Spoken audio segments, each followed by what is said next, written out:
മോളെ എന്തിയാ ഇജ്ജ് താത്താനപ്പം പോരണോ? വാ. ഉമ്മേ ഞാനില്ല. ഇജ്ജ് പോരെ, വാ. ഉമ്മേ ഞാനില്ല.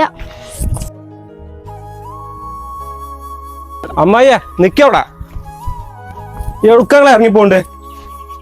ഞാൻ കബീറാക്കാന്റെ അടുത്തേക്കാ. അനക്കെന്താ? മര്യാദക്ക് പരിക്കോളി. ഇമ്മി ഇപ്പൊക്കെ നിങ്ങളെ തെരഞ്ഞെടുക്കണോ? ഞങ്ങൾക്ക് നിങ്ങൾ തെരഞ്ഞെടുക്കാൻ നേരല്ല. ഞാൻ പോവും. ഇജ്ജ് എന്തിനാ എന്നെ തെരഞ്ഞെടുക്കണത്? ഞാൻ എന്റെ കാക്കാന്റെ അടുത്തേക്കല്ലേ പോണത്. അതിന് അനക്കെന്താ? മര്യാദക്ക് പോയിക്കോളി, അല്ലെങ്കിൽ ഇന്നാള് കിട്ടുന്ന ബാലൻസിനൊന്ന് കിട്ടും. എന്താ മുസമ്മിലെ റോട്ടിലിങ്ങനെ നിൽക്കാണ്ട്? അതൊന്നുമില്ല മുജുവാക്ക, അമ്മായി ആരും കാണാതെ പെരീന്ന് ഇറങ്ങിയെടുക്കണേ. ആ മുസമ്മിൽ അറിഞ്ഞ മരിക്കിച്ച് എടുക്ക പോണു ഒറ്റക്ക്. ഞാൻ ചെറിയാക്കാന്റെ അടുത്തേക്ക് പോവാണ്. ആ അതിന് ഒറ്റക്ക് പെരീന്ന് ഉണ്ടാതെ അങ്ങനെ പോയല്ല. മുസമ്മില് ഓലൊക്കെ ഉണ്ടാവുമല്ലോ അവിടെ. ഓല ആരെയും വിളിച്ചൂടെ ഇരുന്നോ? ഓരാരും എന്നെ കൊണ്ടുപോവില്ല.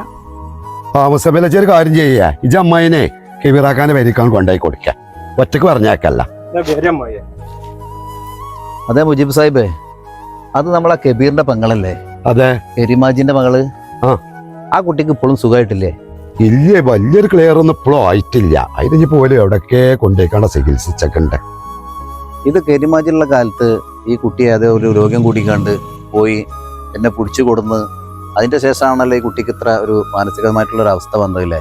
ആ അതന്നെ മുന്നോട്ടിയെ ഒരു കുഴപ്പമില്ലാത്തൊരു കുട്ടി എന്നല്ല, അതിന്റെ ശേഷം തന്നെയാണ്.